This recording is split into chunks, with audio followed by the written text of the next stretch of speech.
ಅದಕ್ಕೆ ಅವ್ರು ಏನ್ ಮಾಡಿದ್ರು, ಬಾವಿಯ ಕಟ್ಟೆ ಮೇಲೆ ಕುಳಿತಿದ್ದಂತ ಯೇಸು ಸ್ವಾಮಿ ಸಮಾರ್ಯದ ಮಗಳು ಬಿಂದಿಗೆಯನ್ನು ತೆಗೆದುಕೊಂಡು ಬಂದಾಗ, ತಾಯಿ ನನಗೆ ದಾಹವಾಗಿದೆ, ಕೊಂಚ ನೀರನ್ನ ಕೊಡು. ಆ ನೀರಿನ ಮುಖಾಂತರ ದೇವರು ಮಾತನಾಡಿದ್ರು.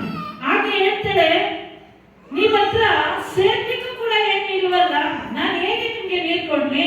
ಯಾಕೆ ಅಂತ ಹೇಳಿದ್ರೆ ನೀವು ಯಹೂದ್ಯರು, ನಾನು ಸಮಾರ್ಯದವಳು, ನನಗೂ ನಿಮಗೂ ಏನಿಲ್ಲ, ಸಂಬಂಧನೇ ಇಲ್ಲ, ರಕ್ತ ಸಂಬಂಧನೇ ಇಲ್ಲ, ಒಪ್ಪು ಬಳಕೆ ಇಲ್ಲ ಅಂತ ಹೇಳಿದ್ರೆ ರಕ್ತ ಸಂಬಂಧ ಇಲ್ಲ ಅಂತ ಹೇಳಿ. ಈಗ ತಾಯಿಯ ಗರ್ಭದಿಂದ ನಾವು ಹೊರಗಡೆ ಬರ್ಬೇಕಾದ್ರೆ ಒಂದು ಸಂಬಂಧವನ್ನ ಅಂಟ್ಕೊಂಡು ಬರ್ತೀವಲ್ವಾ, ಕರುಳ ಬಳ್ಳಿ ಅಲ್ವಾ, ಕರುಳನ್ನ ಕಟ್ ಮಾಡಿನೇ ಲೋಕದಲ್ಲಿ ನನ್ನನ್ನ ನನ್ನ ತಾಯಿಯನ್ನ ಬೇರ್ಪಡಿಸ್ತಾರೆ.